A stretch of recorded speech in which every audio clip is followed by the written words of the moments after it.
አለምዬ በባለፈው የዘነበው ዝናብ አቀዘቀዘን ስንል የሰሞነኛ ወሬ ሆኖ ቀረ አይደል? ኧረ ተይ ሐዋዬ፣ ዝናቡ ቀርቶብኝ ፀሐይቱ በቀዘቀዘችልኝ። ቶሎ ተራመጂ እንግባ ወደ ጤና ኬላው። ሰሞኑን ትኩሳት ይዟቸው እየመጡ አርዲቲ ምርመራ እያደረግን የወባ መድኃኒት የሰጠናቸው ታካሚዎች አልበዙብሽም? አየሩ መለወጡ የወባ ወረርሽኝ አስነስቶ ሊሆን ከቻለ እኮ ብዬ ነው። እሱስ ልክ ነሽ፣ ግን እንዲሁ ጨመረ ከምንል በየወሩ የምናደርገውን ሪፖርት ከባለፈው 5 ዓመታት ሪፖርት ከተደረገው ጋር አስተያየተን ውሳኔ ላይ አንደርስም? በዛውም እስቲ እንዴት እንደሚሰራ አሳይ። ቀላል ነው። በመጀመሪያ የዚህን ሳምንት ሪፖርት ቆጥረሽ ንገሪ። እኔ እስከዛ የ5 ዓመት ሪፖርቱን ልፈልግ። ከዛ ያንን የሪፖርት ሰንጠረዥ ላይ ሞልተን ከሚጠበቀው በላይ መሆኑና አለመሆኑን እንደርስበታለን። ሐዋዬ፣ ይሄው የሳምንቱ ሪፖርት። ጎሽ፣ ይኸውልሽ። ይሄ መጀመሪያው የሰንጠረዥ አምድ ወይም ክፍል የሪፖርት ቀን የምንጽፍበት ነው። ይህንን ስንጽፍ በሳምንት አድርገን ነው። ቀጥሎ እንዲቀለም በሳምንት የጻፍነውን ቀን በቁጥር እንጽፈዋለን። ለምሳሌ ሪፖርት ከታህሳስ 23 እስከ 29 ያለውን አንደኛ ሳምንት ከተባለ ከታህሳስ 30 እስከ ጥር 6 ያለውን ሁለተኛ ሳምንት ይሆናል ማለት ነው። ቀጥሎ ባሉት አምዶች ያለፉትን 5 ዓመታት ሪፖርት እንጽፋለን። ይህ ሰንጠረዥ በየዓመቱ መሰራት አለበት። በየዓመቱ ስንሰራ የመጀመሪያውን ትተን ያለፉትን ዓመት እንደ 5ኛ ዓመት እየጨመርን እንሄዳለን። የ5ኛ ዓመት ሪፖርት ካስገባንበት አጠገብ ባለው ክፍል የምንሞላው በየሳምንቱ ሪፖርት የምናደርገው ቁጥር ማለፍ የሌለበትን ገደብ ነው። አንደኛው ከ5ቱ ዓመት በየሳምንቱ ካለው ሪፖርት ቁጥር እንጽፋለን።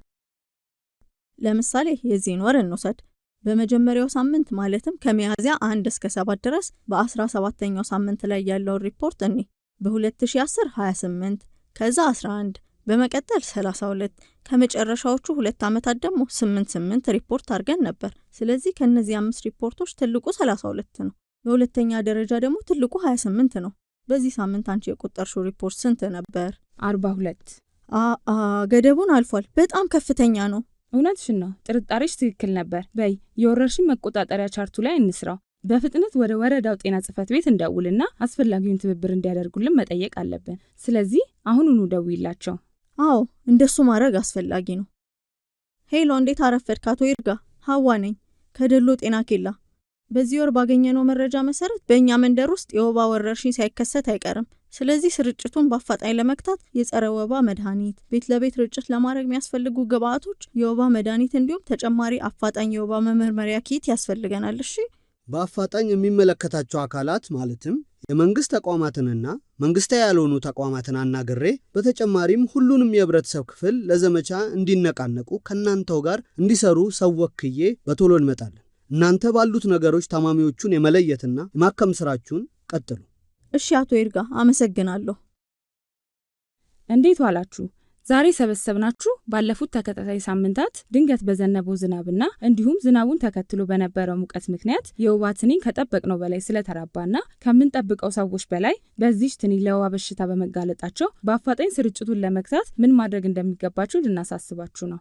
የወባ በሽታ የሚሰራጨው የወባ ትንኝ በወባ የታመመ ሰው ነክሳ ደም ከወሰደች በኋላ ያልታመመን ሰው ስትነክስ ሲሆን ይህንን ንክሻ ለማስቀረት በምንተኛበት ጊዜ ሰውነታችንን ሙሉ ለሙሉ በልብስ መሸፈን፣ ኬሚካል የተነከረ አጎበር አልጋችን ዙሪያ በመሸፈን በወረዳው አማካኝነት የሚከናወነውን የቤት ለቤት የመከላከያ መድኃኒት ርጭት በአግባቡ እንዲከናወን በማገዝ ይሆናል። ከዚህ በተጨማሪ የወባ ትንኝ የምትራባበት ቦታዎች የታቆሩ ውሃዎች ውስጥ ሲሆን እነዚህ የታቆሩ ውሃዎች የሚፈጠሩት በየመንገዱ ያሉ ጉድጓዳ ቦታዎች፣ ከቤታችን ዙሪያ የተጣሉ ሰባራ እንስራ፣ ሰሃን፣ ድስት የመሳሰሉት እቃዎች በቀላሉ ውሃ ስለሚይዙ ትንኝ በቀላሉ በእነዚህ ቦታዎች እንቁላል ለመጣልና ለመራባት ያመቻል። ስለዚህ ዛሬ ሁላችንም ተባብረን እነዚህ የታቆሩ ውሃዎችን ማፍሰስ፣ የማያስፈልጉ እቃዎችን ውሃቸውን አፋሶ በአግባቡ ማስወገድ ይሆናል ስራችን።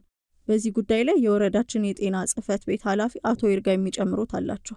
እሺ፣ በመጀመሪያ አስፈላጊውን እርዳታ ላደረጋችሁልን ተቋማት በጣም እናመሰግናለን።